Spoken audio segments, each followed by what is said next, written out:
Saintess summons skeletons. By Morn. Chapter 591, Calm before the Sofia.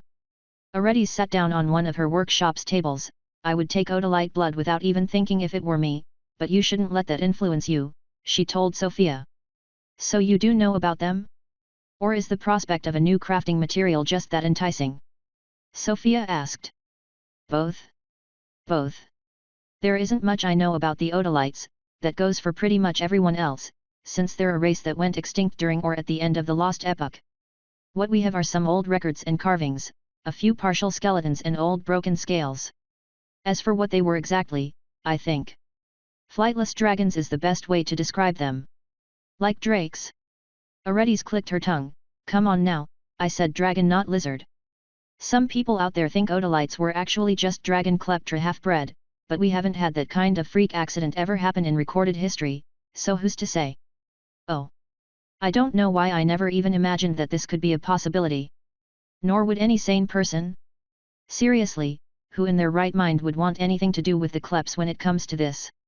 They're about as far removed from the concepts of romance and family as is gold from dirt. I guess I should count myself lucky to have never encountered one personally. Is there any evidence that Odolite blood will do anything useful though? Sofia continued to ask. Aredes shook her head. Aside from what the system is spewing? None at all. But it's not uncommon for the blood of stronger races to have funny properties, just look at yourself. So it's worth a try. What about the other options?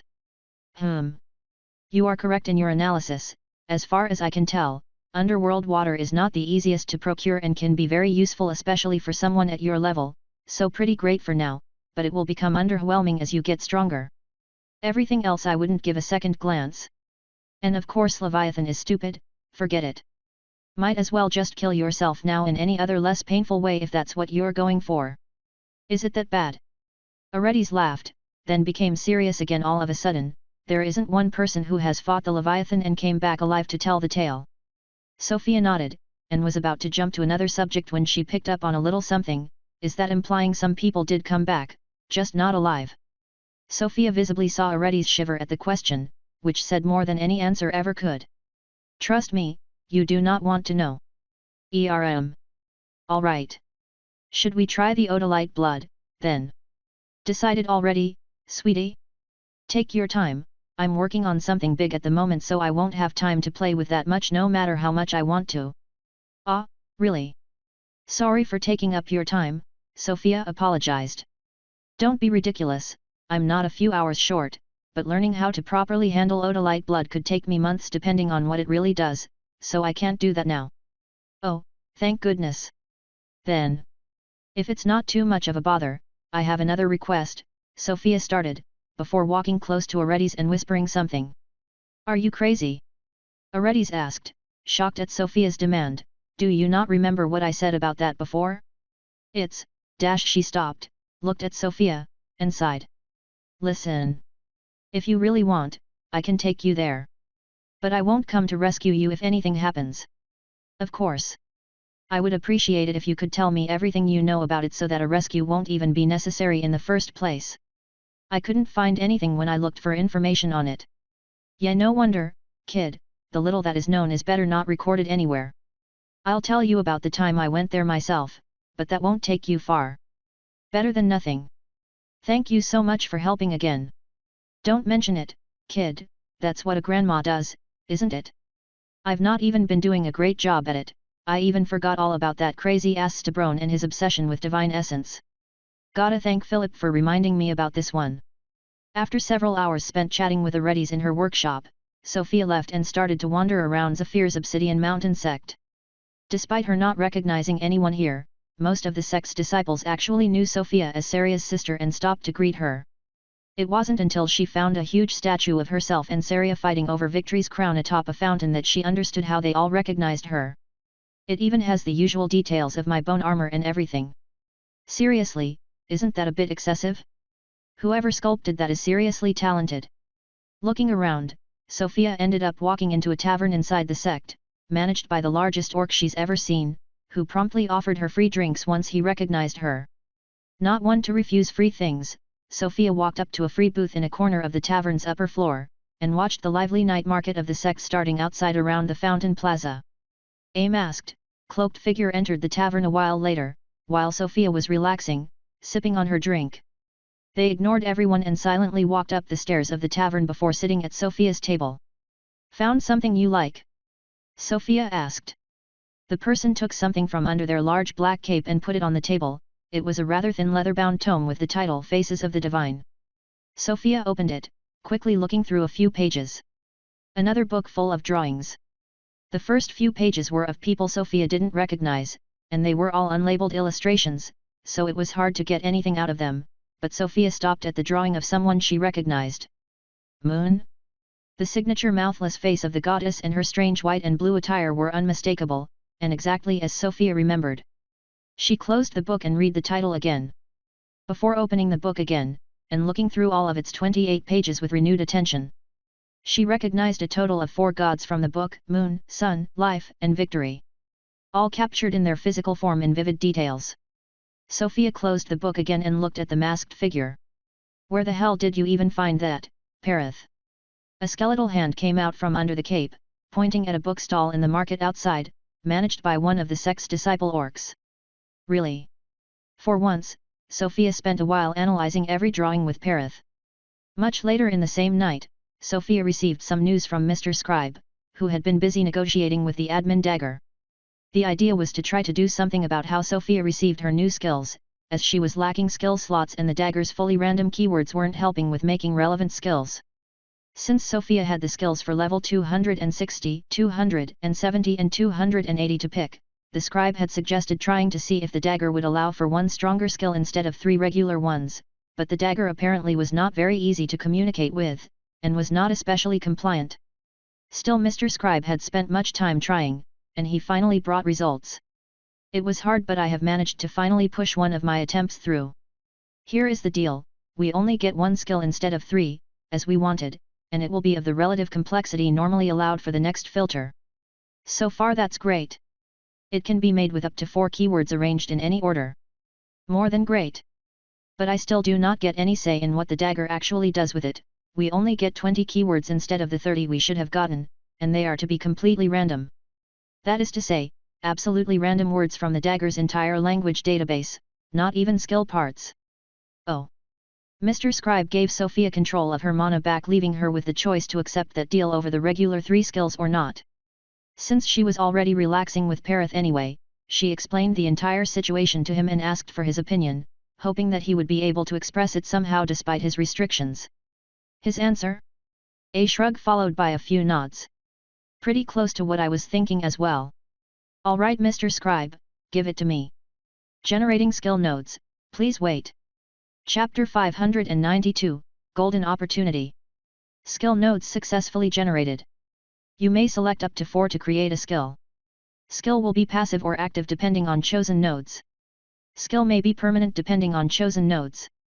Available skill nodes: Golden, Smartphone, Storm, Overclock, Triangular, Of, Salt, Consequences, Tower, Crystal, High, Velvet, Amulet, Ripples, Ichor, Swarm, Fork, Fire, Order, Splintering. Sofia quickly read through the list, and sighed, before showing it to Perith. "No skeleton," she complained, fully aware that the chances of getting that particular word had been extremely thin, but being disappointed nonetheless. "There are a few good ones there, but I don't even understand all of them. Say, Mr. Scribe, it wouldn't be possible to get me a definition for smartphone, overclock and ichor." "Smartphone, censored. Oh. Really? Are we doing this? I guess I'm not using this one then. Must be a hero thing, I could ask Alith or Everell." "Overclock. Overclocking is running the censored of a censored at a speed higher than that intended by the manufacturers, improving speed and performance, at the cost of a higher energy consumption and the risk of overheating and or damaging the censored." "Alright, this one I at least get partial information. Forgetting about the censored parts. This could mean pumping more mana into a spell to make it stronger, kind of? Isn't this what I am already doing with the angel bolts? Am I overclocking the bolts? This one could be useful. And last. Ichor, the blood of gods in the ancient censored mythology. Wait. The blood of gods in some mythology? What? I'm pretty sure there isn't a thing like the blood of gods. They have essence and that's it, isn't it? This could go one of three ways. Either the dagger makes Ichor real somehow and creates a new kind of blood, or it just means divine essence, or it does nothing at all. I think I could try this one. Sofia shared those 3 system prompts with Perith, and while he read, she quickly created 20 bone cards, inscribing the words on them, before frowning and storing the smartphone one away. Since Perith seemed to be done with his reading, Sofia talked to him. Not too bad honestly, no skeleton in there but most words are usable. Smartphone we're leaving out since it's fully censored, and I'm guessing we are not going to use salt either, but that's about it. Any suggestions? Since Sofia's usual way of trying all combinations was a bit of a dead end with so many keywords at once, she decided to just play around until she found enough good combinations to choose from.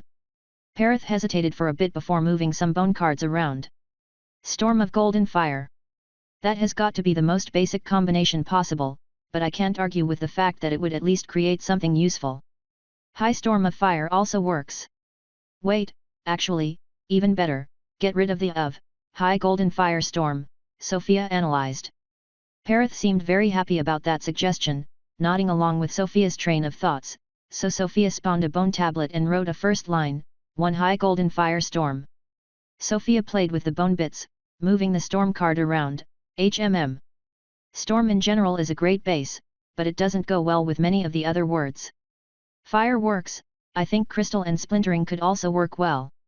Storm of Consequences also sounds interesting.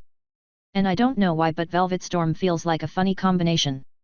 Since the last other couple of people on the upper floor of the tavern beside them had just left, Perith took off his mask, and he thought about Sofia's rumblings while scratching his chin.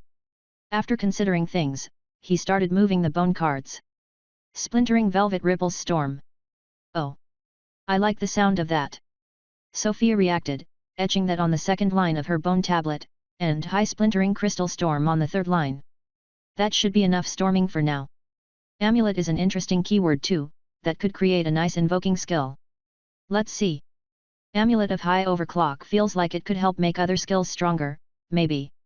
Perith had no suggestion right away, so Sofia continued, Golden Triangular Fire Amulet sounds like it would just be Sun's divine rune, doesn't it? Although she said that, she didn't think it would be a good choice. If anything, she thought it was time to stop relying so much on the gods if possible. Too much of her power was tied to Sun in particular already. Perith came up with another combination he thought worthy of showing Sofia. High Tower of Order.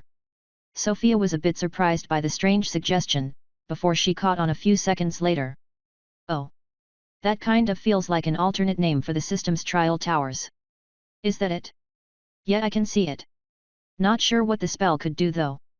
Tower is going to be a hard keyword to use, honestly. Maybe High Crystal Tower can summon new Midanisit buildings for Zangdar. She suggested with a giggle. But these are all kind of bad. Or, not very exciting, rather. That was to be expected considering the words are random, but it's still a bit disappointing. High might just be the luckiest word of the lot just because it intrinsically makes everything that follows it better. I see you playing around with Swarm a lot, Sofia noticed. I'm thinking about it too, but there aren't many good combinations with it at first glance. Perith seemed to agree, fumbling around with the bone cards. He put together, High Order Crystal Swarm. Yet I thought about this as well, especially putting together High Order. It lets us use order in an actually meaningful way. But then again it also just works better with Storm. High Order Firestorm just feels stronger than Crystal Swarm, doesn't it? Sodom just eclipses Swarm in general despite Swarm being quite good. Again, Perith seemed to agree with Sofia's opinion, but he kept moving the words around Swarm, hoping to find something good. Alright, this might be ridiculous but hear me out, Storm of Tower Swarm. Doesn't it sound like it would start raining towers? That could actually be good. Or maybe. Consequences of High Order. Golden Ripples of Ichor? High Overclock Order Storm. I feel like there is no obvious choice. This is going to drive me crazy. Perith reached over the table to pat Sofia on the shoulder, and seeing that calmed her down, he suggested something new, making a simpler combination of only 2 words Golden Tower. Right. Up to 4 words. Meaning. We could even pick a single word? That actually. You know, a spell named Consequences sounds really fucking strong. Or literally just overclock or like. Golden Swarm. Ichor Crystal. Splintering Order. This last one seemed to resonate with Perith, and he pointed at the bone tablet that Sofia had completely abandoned, with only 3 lines written on it. Sofia immediately understood, and started to write new lines on it, starting with that latest one, Splintering Order. I can imagine it. Just point at something and order it to explode, basically. The Splintering Order. Insane. Oh, also, isn't Consequences fork literally just sorrow's regret? About 2 weeks later, Sofia met with Alith in one of the sex meeting rooms. Before entering the room, she checked again on the skill she had picked, sighing as the dagger was still not finished creating it. So. Alith called out to Sofia, leaning back on the couch, is no one else coming? I've only asked you. Not only because you're probably the only one who isn't going to try to change my mind, Sofia replied, you're also uniquely suited for what we're about to do. Remember how I said this was going to be extremely dangerous? Oh ho? As I thought, it's time to revive the dream team, just us and your skeletons, like the good old times. That was like 5 years ago. Sofia waved off, not that long. That's like a sixth of my life and you call it not long? Well, whatever, get to the point. Where are we going this time? Alith asked with stars in her eyes. You're not going to even pretend to be reluctant to jump right into some dangerous place? Sofia asked. I knew what I signed up for when I accepted to go with you, Alith answered with a smirk. Out of her storage, Sofia produced a bone slate with a drawing of Veliadrin as seen from space. She pointed at the farthest of 2 dots drawn on the side. All right, since you trust me so much. Here's where we're going. To the moon. The Hidden Moon. Chapter 593, Get Forked. Sofia and Alith were having a relaxing picnic under the bone trees of Zangdar on the eve of their expedition. Sofia bit down into a strange purple fruit she had bought from a merchant at the sect, when she started to feel a bit nauseous. You look unwell, Alith immediately noticed, it is poisonous. Sofia shook her head, no, it's quite good, this is unrelated. The skill is just about ready, I think, my mana circuits are starting to move around. Oh. About time. Can't wait to see whether my advice was good or not. Well. Hopefully your grandfather wasn't making up the stories he taught you, Sofia said, the censoring didn't make the choice any easier either, but oh well. My first trial took place in one of the countries he had taught me about, and he also taught me about the pyramids, and not only did we find one in this world too, but Zero was pretty adamant that they were a thing. I wouldn't put it past my grandpa to have embellished things a bit, but he wouldn't straight up lie, Alith defended. Right, well-renowned traveling minstrel.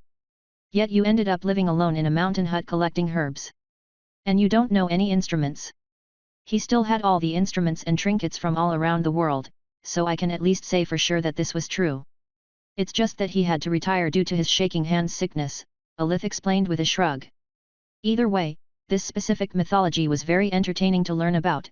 I wish I remembered more, but more than the gods, what I liked were the creatures. Ever since I learned about chimeras being real here, I've been wondering if the others are too. Even though the chimeras are a bit different than how my grandpa described them. Wait, chimeras were a thing from that mythology of your world? Sofia asked. Yep. There was a story about a chimera and a winged horse, though I don't remember the details. Haven't found a winged horse here so far, think they exist. Sofia thought about it, trying to remember about all the creatures she had read about, but a winged horse wasn't really among them. The closest thing are maybe the Sogivas. Alith shook her head, no. Sogivas are like big fluffy flying sheep, and they don't even have wings. The flying horse is supposed to be like, dashing and majestic. Oh, there was a story about a snake-haired monster lady that can turn people to stone. Haven't found one of those yet, but knowing that petrification curses actually exist, who knows? Sofia reeled back a bit at the mention of petrification curses. I've had enough of those. Between turning to stone in that dungeon and turning to gold against the dwarf, I don't know what it is about them exactly, but they're really scary. That, they are. So, is the skill coming or not? Not yet, Sofia answered, but it just took up one of the active slots, so that's already a good start. I apologize in advance if the skill turns out to be shit, Alith said lightheartedly, before chomping on the untouched sandwich she had been holding all that time. It certainly was a weird combination of words, but that it took so long to create has to be a good sign. The dagger has even been heating up because it was working so hard, that's something it had never done before. I'm not sure a dagger catching a fever is good news, but we'll know soon enough. Correction, we'll know right now. It's ready, Sofia announced. Her eyes grew wider as she read the skill name, Hey Alith. I think that worked. Really? Has the name changed a lot? It's completely different, but in a good way, Sofia started, from my core of golden fork. I present, she continued, before opening the description window for Alith and Perith to see, Avatar of Zeus. No fucking way it worked. And it's not even censored. Avatar of Zeus, reality inspires myth, myth inspires reality. Your blood progressively charges up with divine lightning as you inflict lightning damage in combat. You may only activate this skill when fully charged. Become the Avatar of Zeus for a short duration, fully replenishing your health, stamina, and mana, while unleashing a lightning storm around you. For as long as the avatar form lasts, you gain immunity to all negative status effects. Immunity to lightning. Minus 50% increased healing received. Minus 50% increased lightning damage inflicted. All your damage is lightning damage. Limited lightning authority. Lust. When the avatar form expires, for the next hour, receive 20% increased damage from all sources. Effective magic range decreased to 1 meter. All mana costs are doubled. Fully replenishing mana, Sofia read out loud, even without the rest, that's already. It's not even the best part. Alith excitedly interrupted, complete immunity to all negative status. That's crazy good. Not to mention the lightning part. Avatar of motherfucking Zeus. So. Who's Zeus? Can you explain now? The lust part especially. Oh, that. Yeah that's. I mean. That's Zeus. It's Alith started, hey, actually it does seem like the censoring is lifting quite a bit. I'm not blanking out at all this time, so. Zeus. He's like, the king of gods who controls lightning, as you can guess. There's plenty of stories about him but I don't remember many things aside from the basics, which are that he's that super powerful lightning god, that he liked to transform into animals to chase human maidens, and that he killed his father, the god of time, she recounted, trying to remember the stories from her childhood. Sofia did her best to keep her expression neutral through it. The idea of a lustful god disguising itself as an animal to pursue mortal ladies was a bit of a strange thought, and slightly worrying considering that one word in her skill, but all worries about that were quickly eclipsed by the last factoid coming out of Alith's memories. Zeus killed time. Yet. Right. Aha. Just a myth, right? No basis in reality. Not at all. Was there really no magic on the hero's planet? Meanwhile, as Sofia's mind ran wild drawing connections between a supposedly fictitious god and the deep, Alith kept on blabbering about this unknown pantheon from another planet. And I was worried the skill would end up being about his brother with the word fork since he wields a trident, but it seems the dagger got the metaphor about lightning. That's a relief, else you might have gotten Avatar of this one's still censored for some reason. Well anyway, it still wouldn't have been too bad, but this is clearly much better. Anyway, should we try it? Hey. Alith's suggestion pulled Sofia out of her spiraling thoughts. Try it? Right now? Yeah? Just hit me a few times with a bolt until you can activate it. No. Alith suggested without a care in the world, better to try it before we go to the moon, just in case. Are you alright Alith? Why would I hit you? Alith shrugged, why not, Sof? You need to inflict damage, and I can take it. Might as well try. Also I kinda wanna see how Doppel holds up against your attacks now. I rarely ever get hurt at all these days. That's. I was thinking of just trying it out on a monster? Or a skeleton. Not to mention, I don't want to mess up Zangdar with a lightning storm. Oh, true. We need to be careful about Remia. Well, there's got to be some place near the sect we can go to try it out. I wonder if there's a lightning god out there that will get mad at you for using lightning authority if it's what it sounds like. Sofia nodded along, is this not what I already do with mockery of the divine anyway? Maybe if there is a lightning god, I could get more than limited authority by using both at once? Haven't heard of a lightning god, though. Didn't you say that connections guy is made of lightning? He is, but he's the god of connections, as the name implies, not lightning. Not even a real god either, just an archangel. Ah yes, just an archangel. The same kind that snapped that level 500 sculptor guy out of existence. Doesn't sound far from an actual god to me. Anyway, let's get out and try it already. Sofia laughed lightly, you sound more excited about it than me. Damn right I am. Let's go. Alith grabbed Sofia's hand and the two women disappeared from Zangdar in an instant. Parath had been left behind. He shook his head with a silent sigh and started cleaning the leftovers of the abandoned picnic. To his surprise, Alith reappeared seconds later. You're not coming? Come on, it's going to be fun. She grabbed the picnic basket out of Parath's hand, and got a hold of his skeletal fingers. Not long after, another skeleton looked outside through the window of his room, surprised that his link to Sofia had suddenly grown faint. Standing on his book form like a step stool, Bookie pressed his skull against the glass and scrutinized the forest of bone trees, but there were no traces of anyone being out there, aside from the sleeping dryad. Didn't they say they were going to go have a meal in the garden? He asked in incomprehension. Chapter 594, Don't let it get to your head. Are you really sure this is fine? Sofia asked Alith, her gaze switching from her to the blinding angel bolt silently pulsating in her hand. Alith crossed her arms in front of her chest. You really underestimate Doppel, Sof. I'd bet I'm better protected than you are. Aha. Can't be helped, I haven't seen you fight in forever, so. Well, let's not talk about that though. You don't want to see me fight. Ever since I got my specialization it's been a bit awkward. You were already dancing, so how bad can it be to also roll around? Sofia asked. Very bad. But on the bright side, I rarely ever get injured, unlike a certain someone. Sofia sighed at the remark. Hey, at least these days it's my opponents injuring me and not myself more often than not. Progress. Look at this, bolts don't even burn anymore. Yeah, good, because I can't kiss you back to health anymore. Still hung up on that skill. It's. My new skills are the same, you know?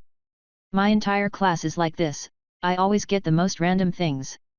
I thought the specialization would help, but I still get stupid skills even with the alterations. Just look at the latest addition to the pile. It's not bad considering my blessing, but just why? Firekeeper, fire cannot be extinguished by anyone else in your presence. That's an altered skill. Sofia asked. Yes. A locked toggleable passive.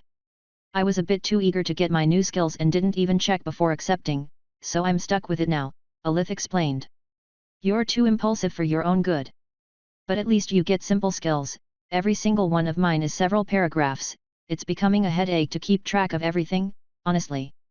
I'm not even sure what skulls I still have in reserve with the choir. I don't think I have any lightning ones. Better to find one soon, then. But are we going to stay here for hours or are you going to hit me? Alith impatiently asked. Alright, let's start slow, Sofia said, bringing the tip of the pulsating angel bolt to Alith's uncovered ABS, and lightly poking her. The bolt stopped a few centimeters away from Alith's skin, hitting the invisible rippling barrier of Doppel that covered Alith from head to toe. Feel anything? Alith asked. Not in the slightest, Sofia answered. Well, I didn't take any damage, so that makes sense so far. You can go harder. Sofia stepped back with a nod, and after some consideration, lightly swung the bolt at Alith like a rapier. Not even close, Alith commented, shaking her head. Give me a real one. Alright, here I come. Still not going to use all my buffs, but let's get slightly serious.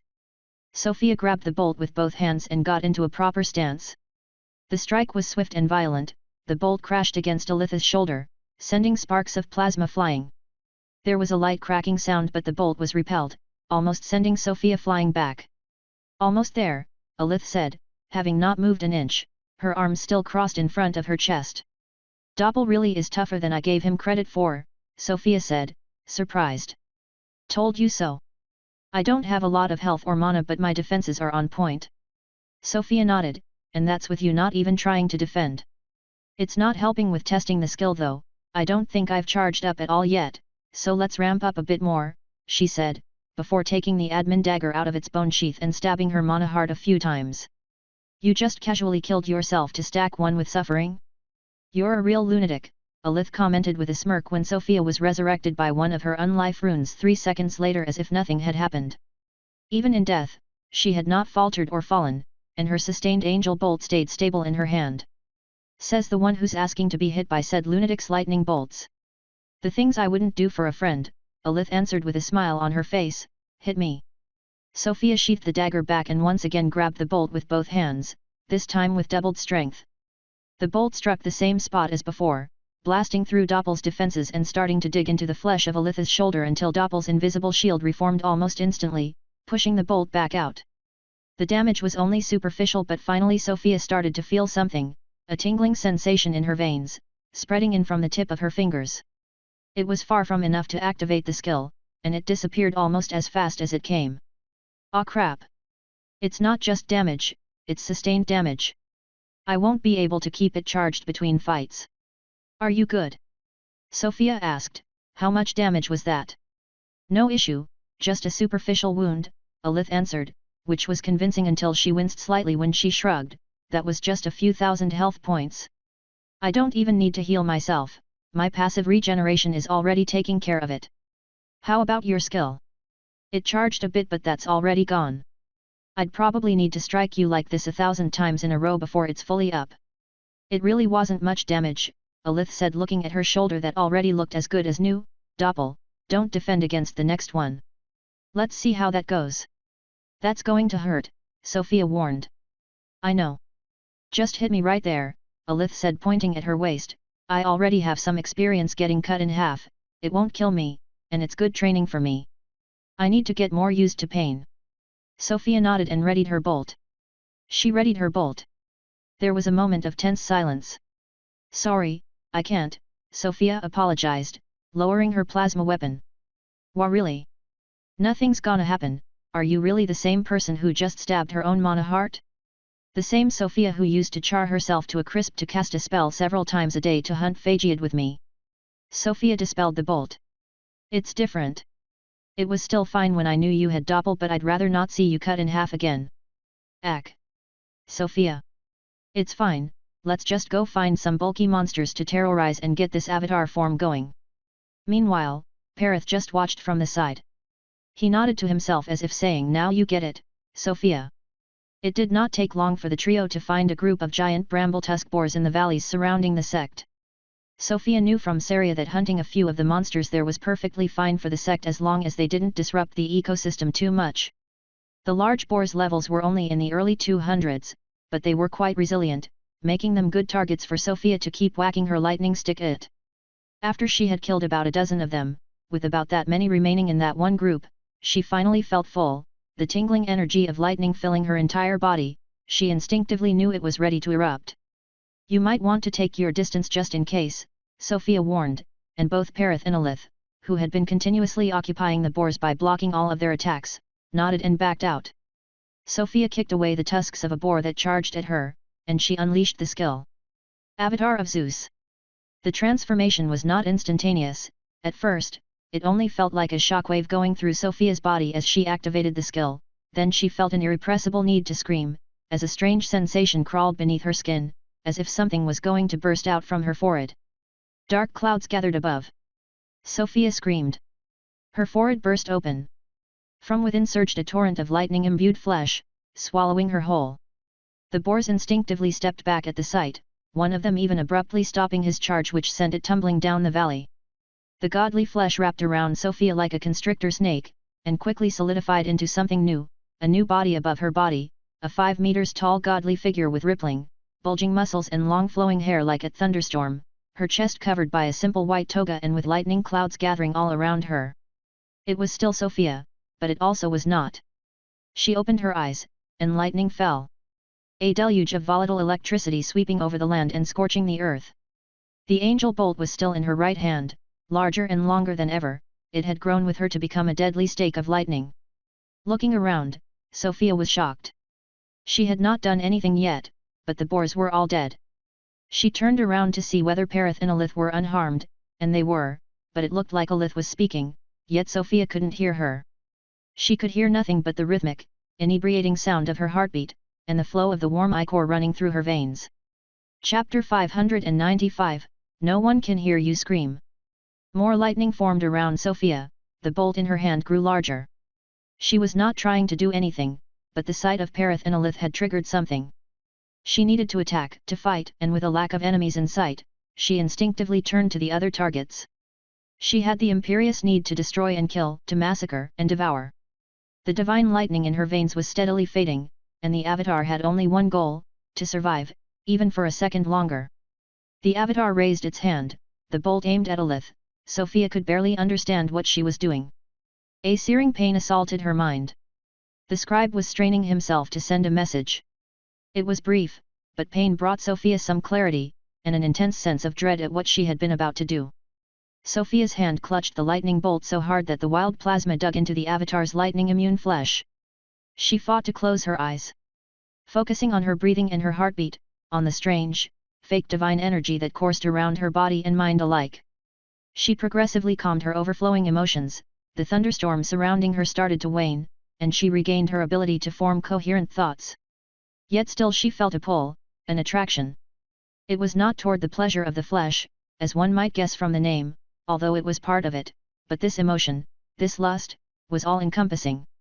A want, a need for something greater, to indulge in all the primal instincts, survival, hunger, curiosity, control, an unending thirst for life itself. So this is Zeus' lust. To become an avatar is to embody a god.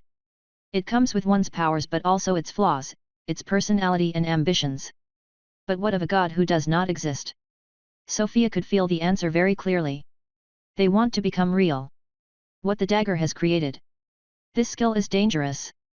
Sofia kept her eyes closed, she counted the seconds as the ichor faded. The less she had, the more she was overcome by a sense of urgency, the avatar's instincts fought against their looming end. But Sofia was very familiar with that sense of incoming death. She had already died countless times. With the knowledge that it was but a temporary end, it was easy to brush it off. Finally, after about 30 seconds, the last drop of ichor faded, turning back into the wild and volatile mana it had originally been, and the avatar's godly flesh faded, like any other invoked mana construct without its fuel.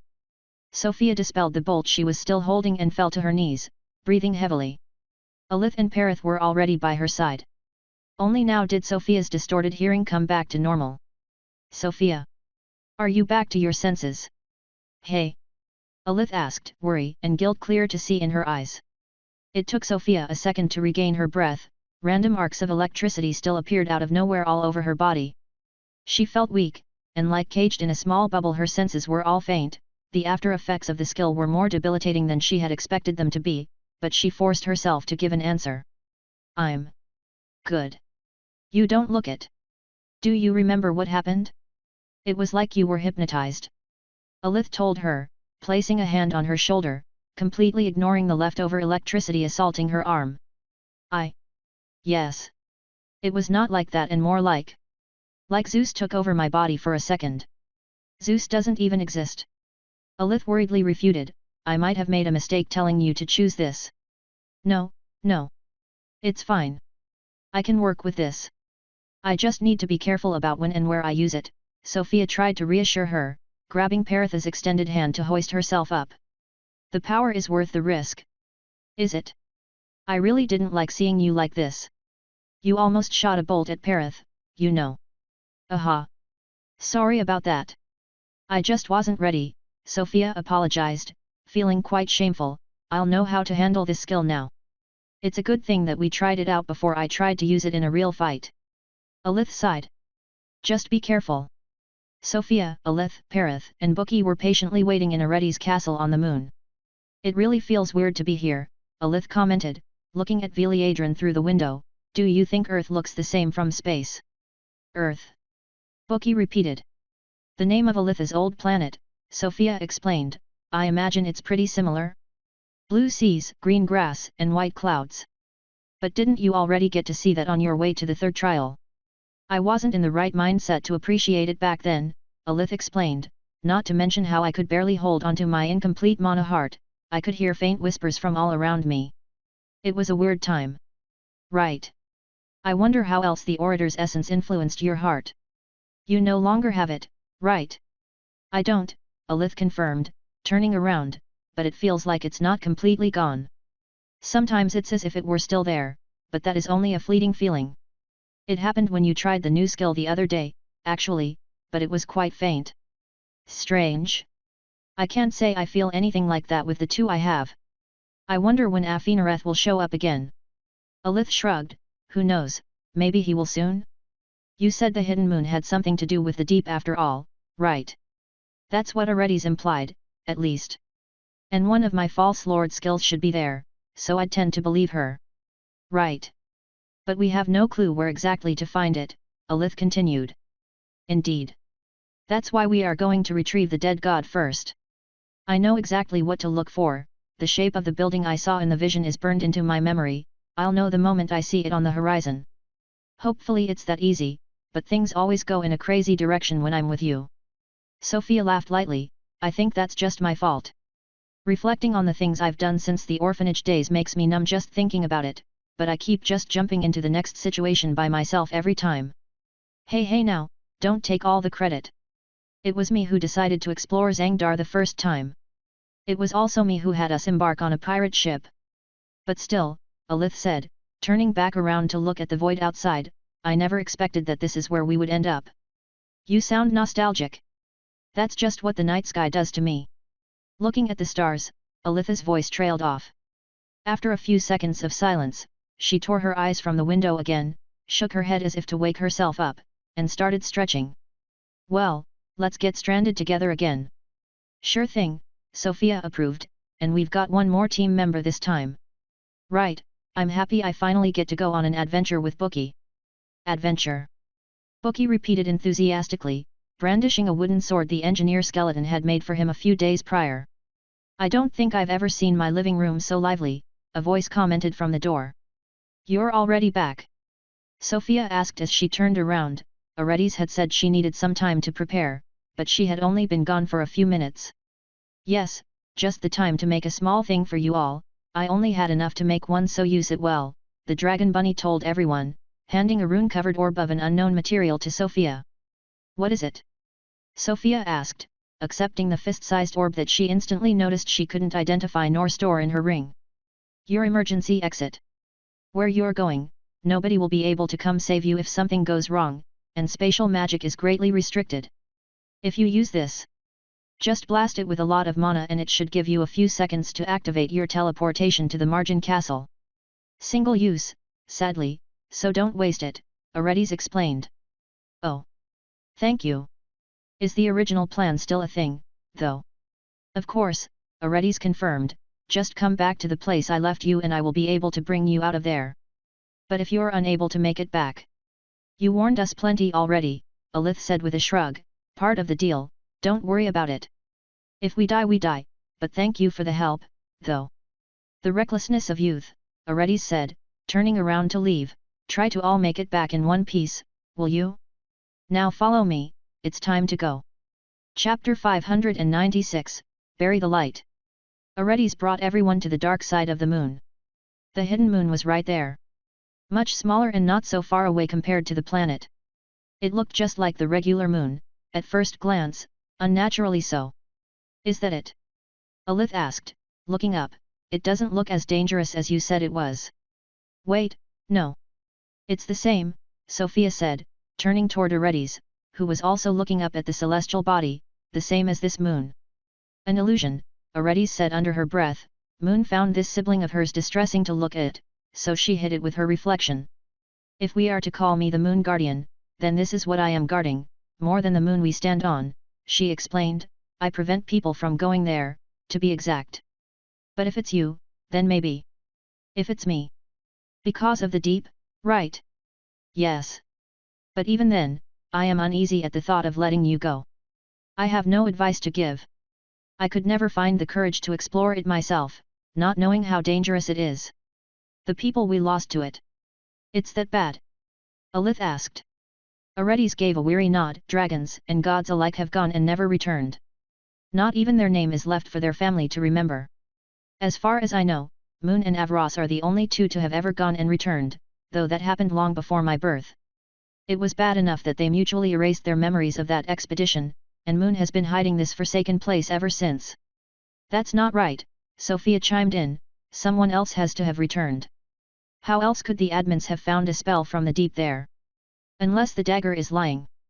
Aredes frowned, my memory is not perfect but there are no. Oh. Now that is strange.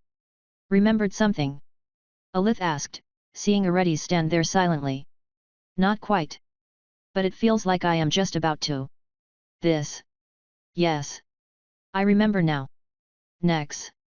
So that was the admin's name, Sofia commented with a smile, about time I learned it. Guess that completes my collection. Anna, Jin, and Nex. Aredes looked at Sofia like she had seen a ghost. She knew about the glove, and had heard firsthand from Sofia about her visit to the old admin's secret safe house. Is this your doing? Kind of. It's complicated, Sofia answered, innocently cocking her head to the side. Basically, it was a happy accident. But I'm afraid I'm not at the liberty of saying more, since you would rather not get involved with the lords. Right, that happened, Alith commented. Well. If the admin made it back, so can we. Aredes was left speechless. Since when, is what she finally managed to force out. Oh, it's been a few months now. I thought it would make big waves, but it seems not. He must be awfully busy dealing with 3,000 years of neglected system alerts and errors is my guess. Ridiculous, Aredes whispered, maybe it's for the best that you disappear from the planet for a while, then, she said, cracking her knuckles, it seems I have another horn waiting to be added to my collection. Gee grandma. Shush, sweetie. Let the dragons deal with their own issues, will you?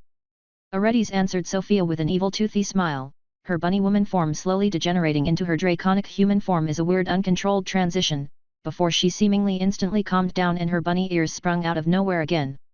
But let's deal with you first. She clapped her hands, and a fulgurous wave of mana spread across the horizon. In response, the illusion hiding the forbidden moon started to fade, bathing the dark side of the moon in an eerie red light. Sofia, Alith and Perith all looked up. The forbidden moon gave Sofia chills. It was nothing but a mass of swirling red clouds, in which could be seen 1,000 squirming screaming faces, warping and melding together. This is straight out of a nightmare, Alith said, blankly staring at the red mass. It wasn't like this in my vision, Sofia said next, already regretting her decision.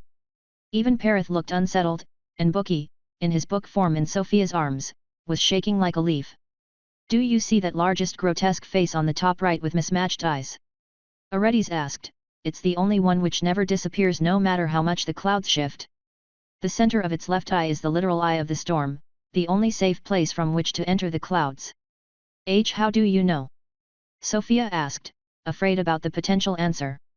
You can feel it when you go close, Aredes answered, closing her eyes. Even with all my defenses up, I would never venture to cross the clouds anywhere else. I will bring you to the entry point and leave. There is an emergency beacon there, I made it long ago. You can activate it when you need to leave, and I will come back, but be sure to not let anything into the safe zone with you, she explained with a sigh. Are you sure you want to go? It's not too late to change your mind. Sofia turned to Alith, who simply gave a thumbs up, then to Perith, who answered with a nod.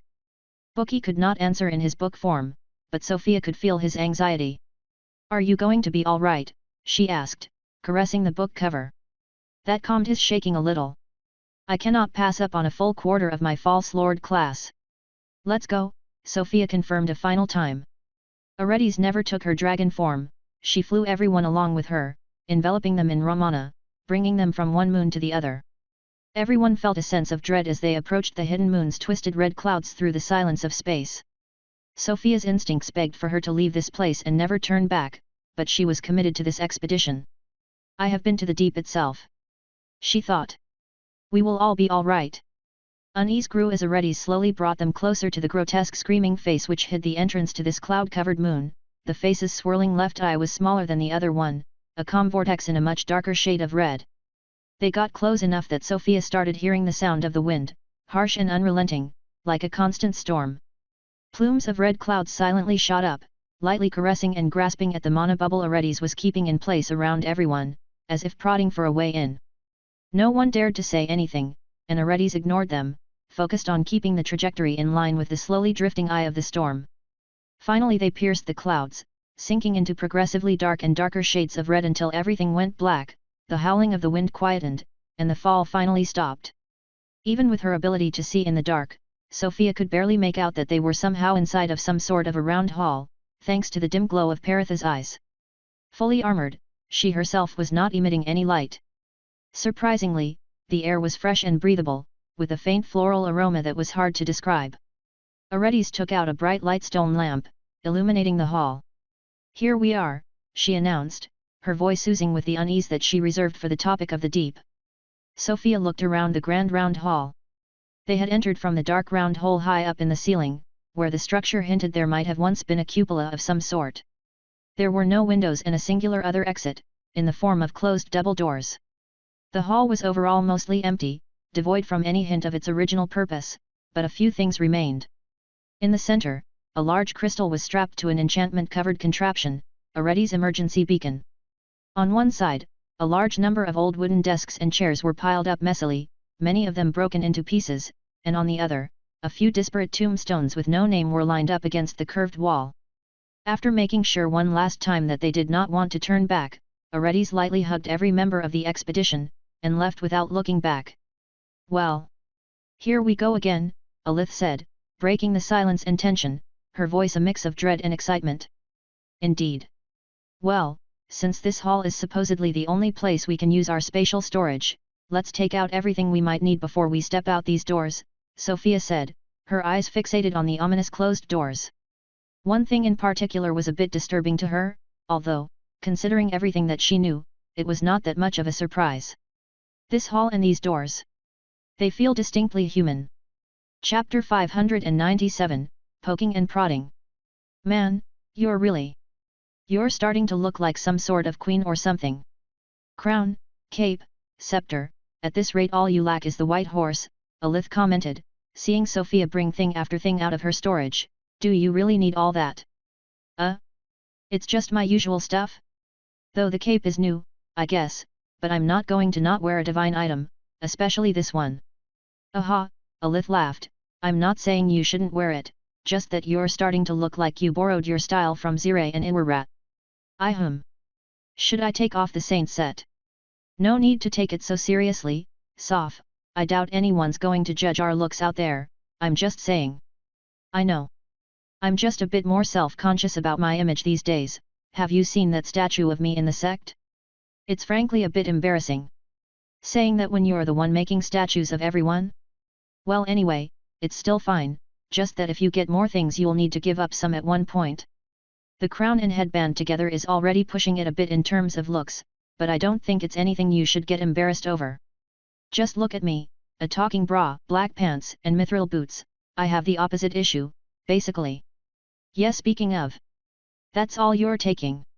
Sofia asked, pointing at the multi-pouch belt that Alith had put on as the entirety of her preparation for the expedition. "Hey, this thing cost me a small fortune, you know? It's all I need, along with my weapons and this." Alith explained, showing off her new dangling jeweled emerald earring. "What are those?" "Also that sword is new. Stamina regeneration earrings. And yet, the commas are great most of the time, but some monsters I really don't want to go so close to, so I got myself a pointy stick to poke them." "That is a long rapier indeed," Sofia commented, looking at the slender sword longer than half of Alith's height. "If everything's ready, should we go?"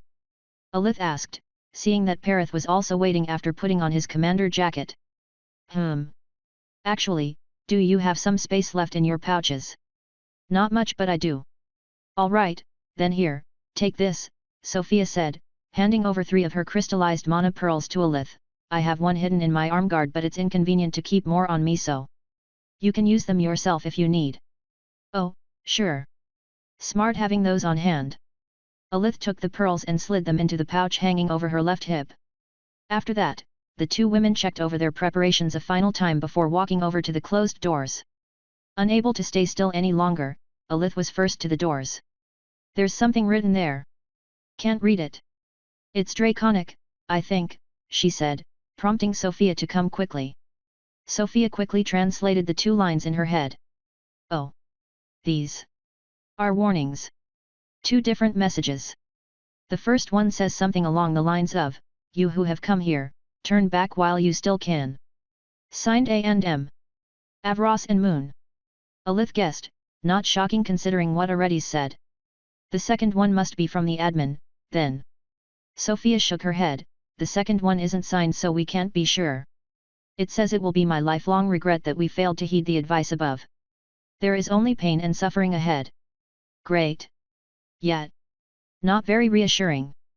But we knew what we were getting into descending into that screaming face, Sofia said with a shrug, trying her best to convince herself that it was going to be fine even though she was starting to have a hard time believing it.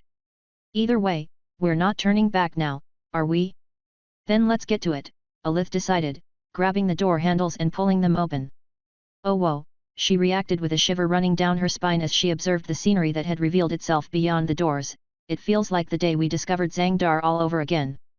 Sofia looked over Alith, sharing the exact same feeling as she overlooked the scene. The doors led directly to the exterior, although the flooring of the hall continued past the doors, but it seemed the round hall and the flooring were the only things left of whatever this building once was. Beyond that, it was all ruins, old ruins, with almost nothing left but chunks of debris and crumbling walls, all tarnished by layers and layers of dark grey moon dust piling up in every corner like sand in a desert. There were no signs of plants, life, or color anywhere, just dusty ruins that seemed like they hid horrors untold in their every shadow. The air was cold, always with that faint floral scent, but there were no signs of the violent winds that rustled the red clouds, nor of the red clouds themselves. The sky was pitch black. I'm surprised you can even see anything, Sofia finally said, as she could barely see a few hundred meters away even with her dark vision. I'm still a ghost, I can see in the dark a bit. What about you, Parith? Parith seemed to hesitate, before turning around and pointing at the opposite side of the hall. That's about how far you can see. Sofia interpreted, about 50 meters, it isn't too bad. Are you comfortable looking through my senses yet? Just use my eyes if you want to see further away. He can do that? Alith asked. I can see through him so it wasn't too hard to work it the other way around now that we know our way with magic a bit more. He's been reluctant to use it though. I'm also still trying to find a way to teleport myself to him but no luck on that front yet. Right, you've been on that since the academy days. I'll manage sooner or later. We should focus though. Good point. I'm surprised that there's mana on this moon. And air. But that's beyond the point. Feel or see anything strange? Alith asked, since Sofia had the better vision and mana senses of the group. Let me see, Sofia answered, closing her eyes. She did not see anything at first glance even with the fake eye, so she spread her mana senses instead.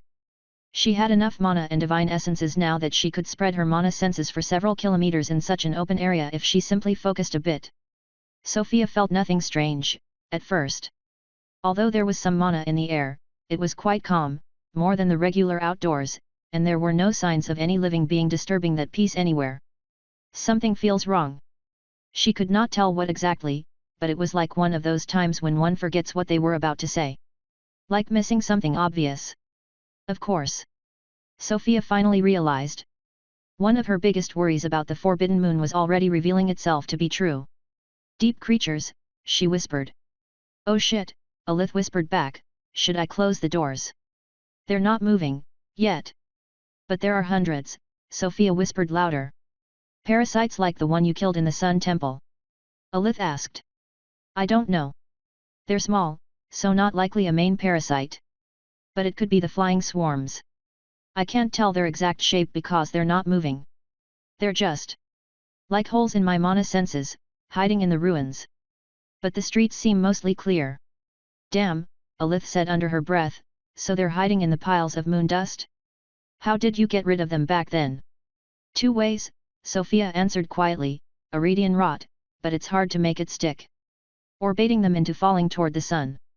One option is better than no option I guess, Alith whispered back, I have a lot of new spells and so do you, so we might find more ways. And what do you mean by making it stick? I needed to cover them in black shade dust to make the rot's light actually touch them. They ignored the light otherwise. That might not be an issue here then, there's already this grey dust everywhere. I bet it'll be super sticky if you add some blood. Should we try going out now? Sofia was about to say yes but Parith stepped in, pointing at himself. Understood, Sofia told him with a nod, stick to the main street going straight ahead. Don't go too far. Don't forget what Aredes said. Spatial magic is greatly restricted. If you feel our connection getting any weaker, return immediately. Perith only took one step outside before he stopped. What's wrong? Alith asked. In response, Perith shared the system prompts he had just received with her and Sofia. Warning! You are leaving system range. You are about to enter a corrupted area. Area Guardian, Aredes, has been notified. Area Guardian is coming to retrieve you. Do not proceed any further. Warning! Area Guardian has denied request. No help will be sent. Chapter 598, Nay. Sofia and Alith looked at each other. Sounds about right, Alith finally whispered with a chuckle. Yeah, same as usual, but at least we got a warning this time, Sofia agreed, giving a sign for Perith to proceed. Perith shrunk his size as much as possible to be a bit less visible, and ventured out, carefully avoiding to bump into anything or to step on the piles of moon sand. He carefully made his way out of the ruins of the building that the hall was once a part of, and stepped onto the main street, some 30 meters ahead. Suddenly he stopped and turned around. Crap, that's already the limit? Alright, come back. Perith teleported back to Sofia, but he appeared next to her upside down, crashing skull first into the floor. Alith reflexively slammed the doors shut, worried that the noise would attract the deep creatures, while Sofia went to go help Perith stand back up. Looks like teleportation is unstable even if we're still in range. It's likely that summon self might bring about similar results. You can relax though, the things outside haven't moved at all, Sofia told Alith. Good. I'll be honest, I'm not extremely thrilled to be meeting more of those things, that student was freaky enough. They're not all that bad, the snail things I found when I went to the deep weren't aggressive or dangerous. The student was helpful also. It's really just the parasites and the envoy in the sun station that were. And the whale? Alith asked. It was scary, but I'll hold judgment on this one since it was friendly to Shaili, it seems. I have a feeling the things here won't be friendly at all.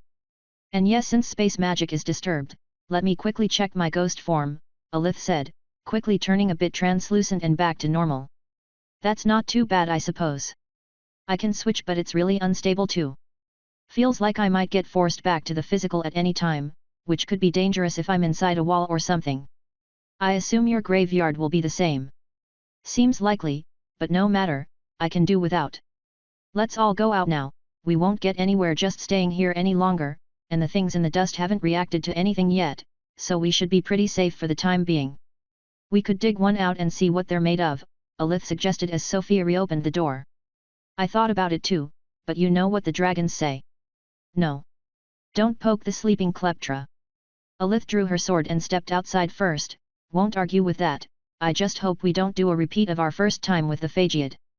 Sofia followed, her scepter in one hand and her bone shield in the other, her wings folded over her back. There was more than enough mana to fly if she wanted, but she had her reservations about it, and the other two could not easily follow.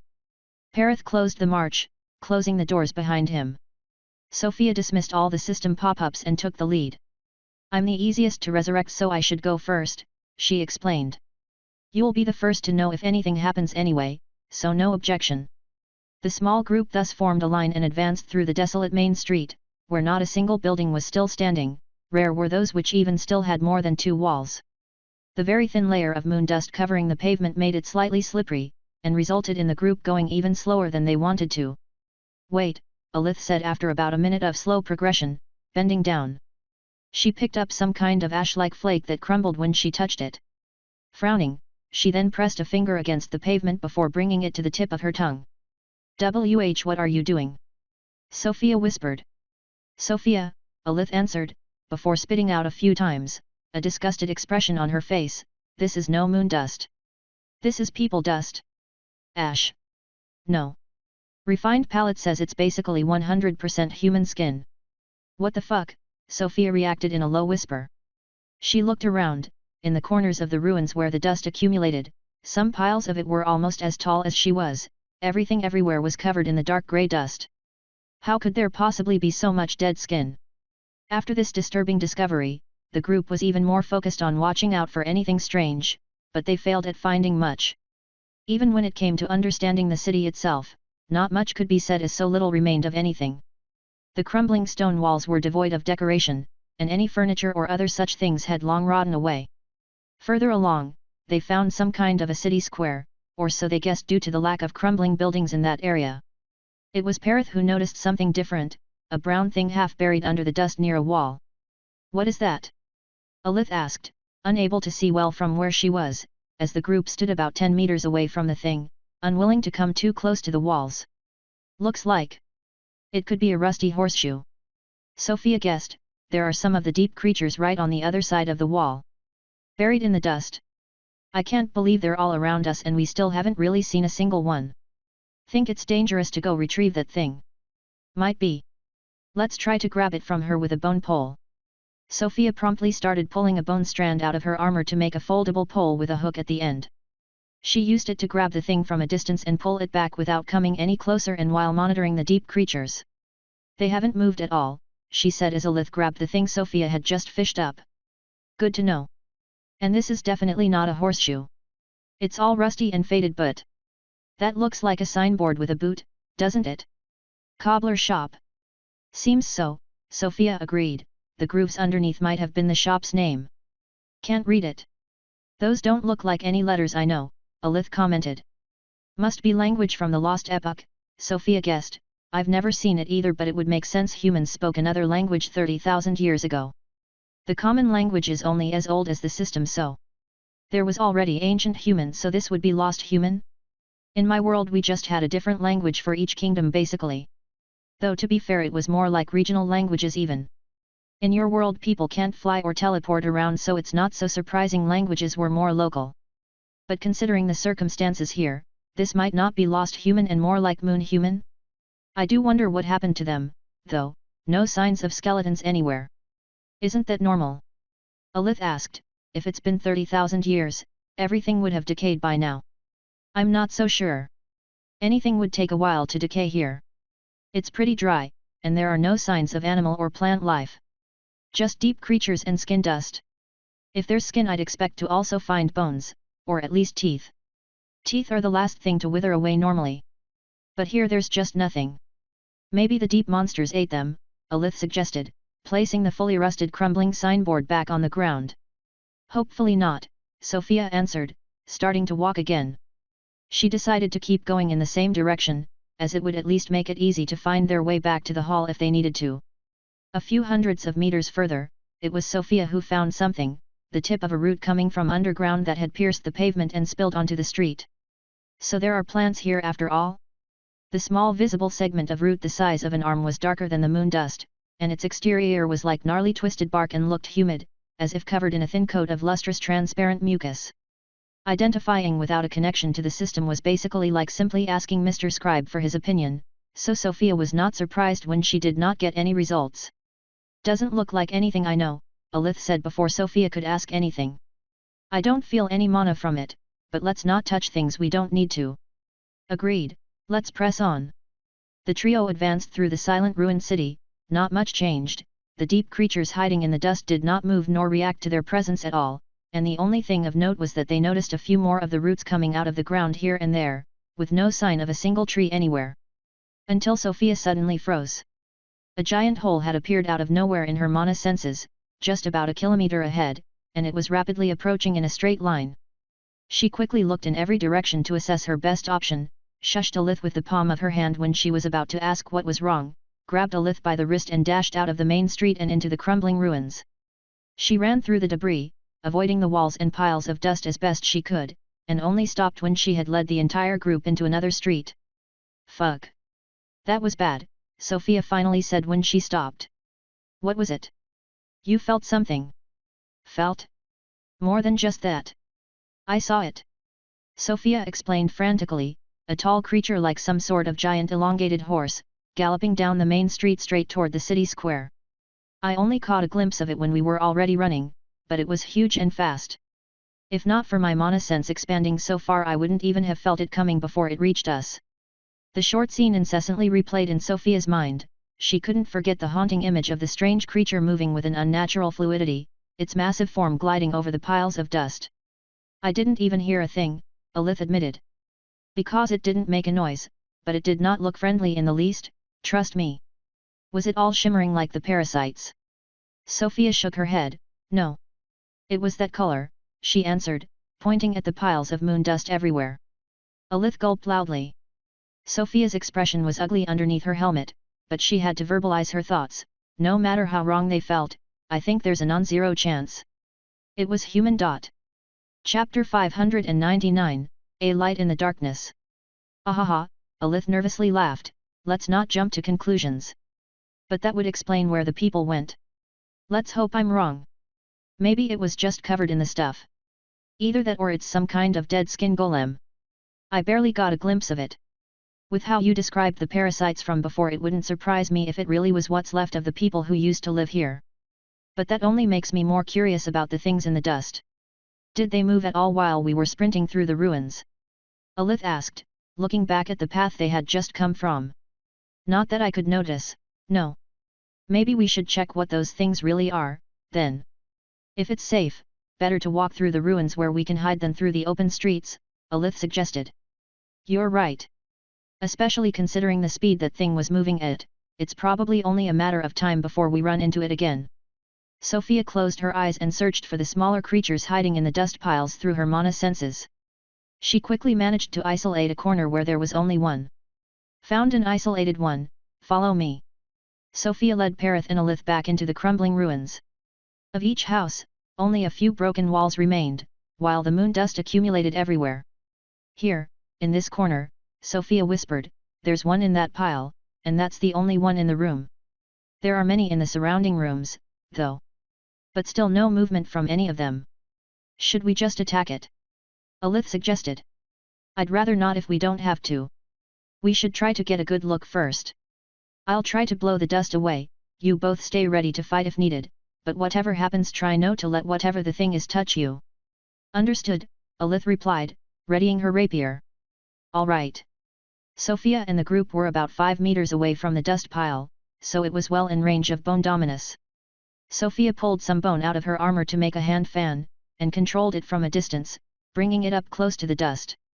Then, with fine control, she started waving the fan, slowly eroding the dust pile, sending it flying through the ruins.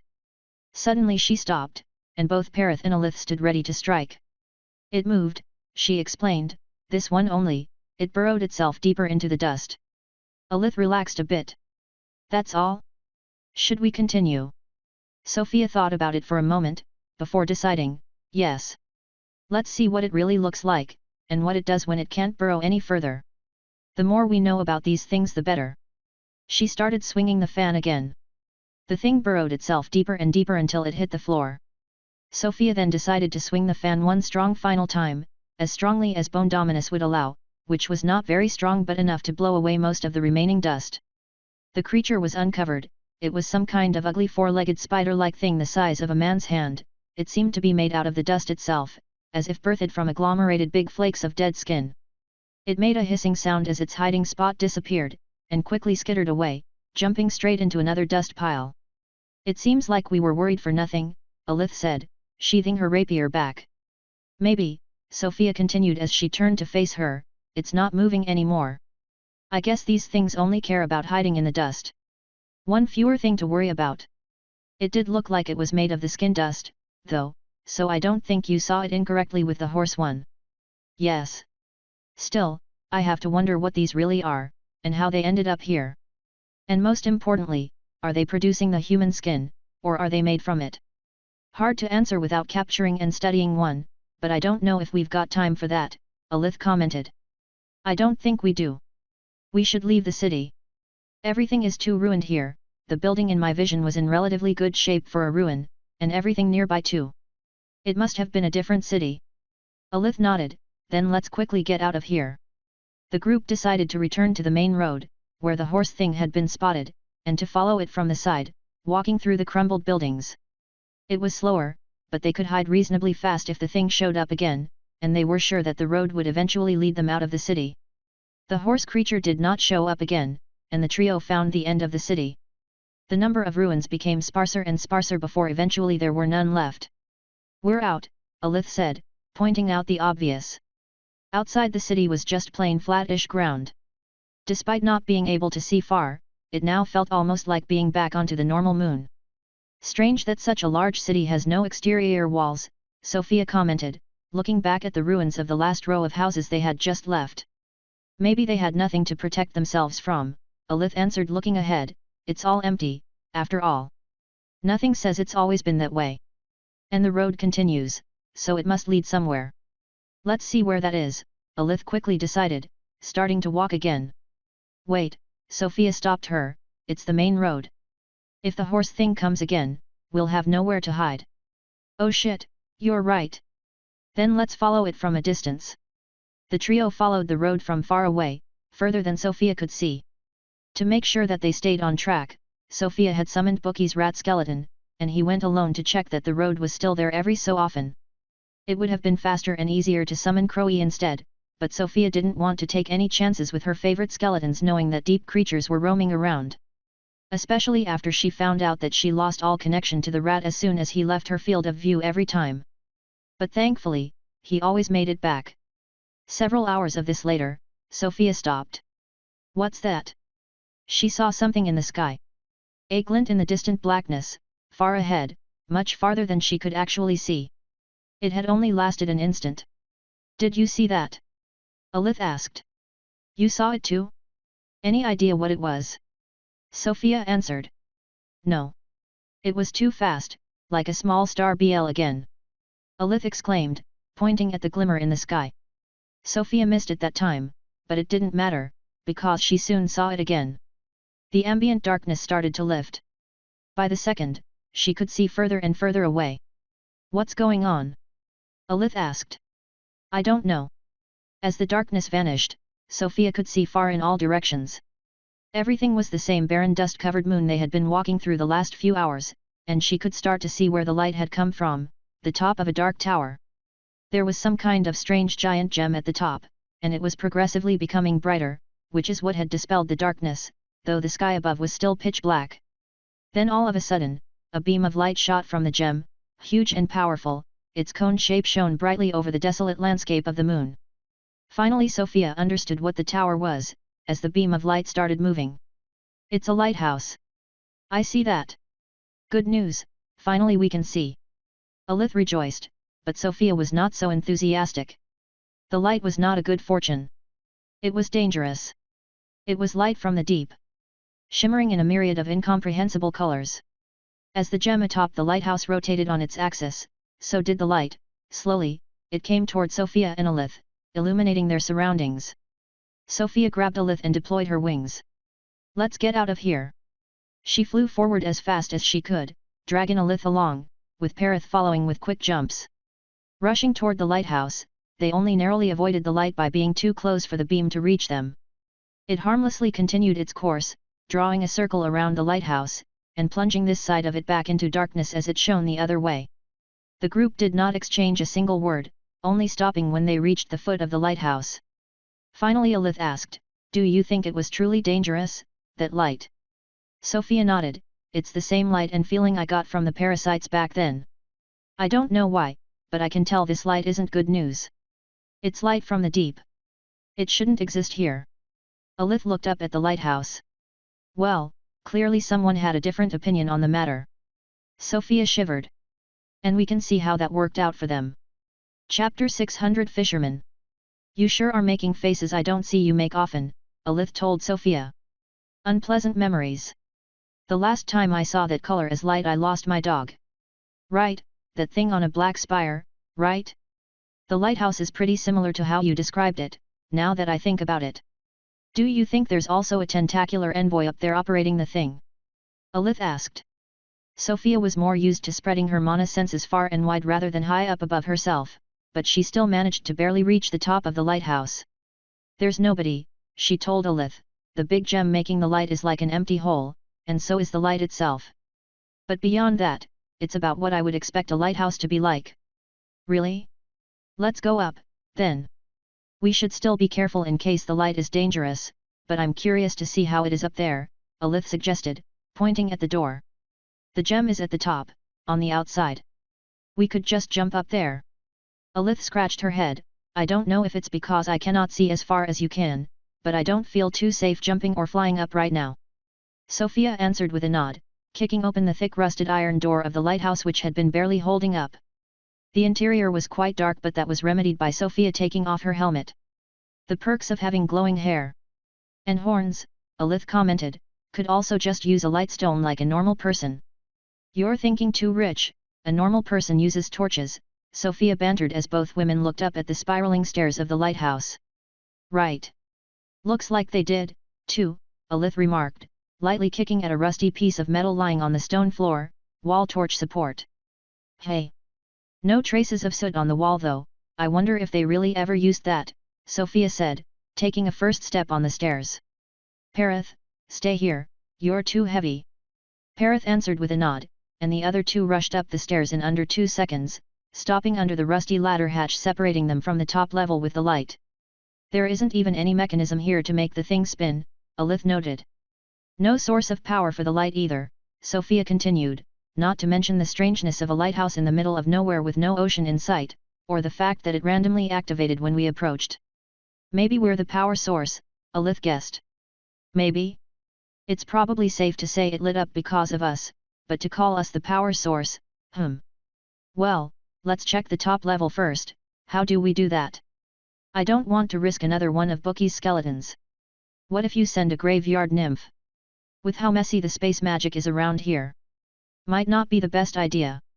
Maybe a random skull from the choir, I have plenty of useless ones I wouldn't mind losing. Knowing that indirect exposure to the light was safe, since she had been entirely illuminated by it as they fled the direct light from the beam, Sofia took no precaution as she forced the rusty hatch open. It provoked the fall of a collapsing ladder so rusty that it shattered into metal flakes as it hit the floor. Sofia looked up. Ah, I cannot see anything. Too bright. See anything? Alith asked, covering her eyes. No. I'll try the choir.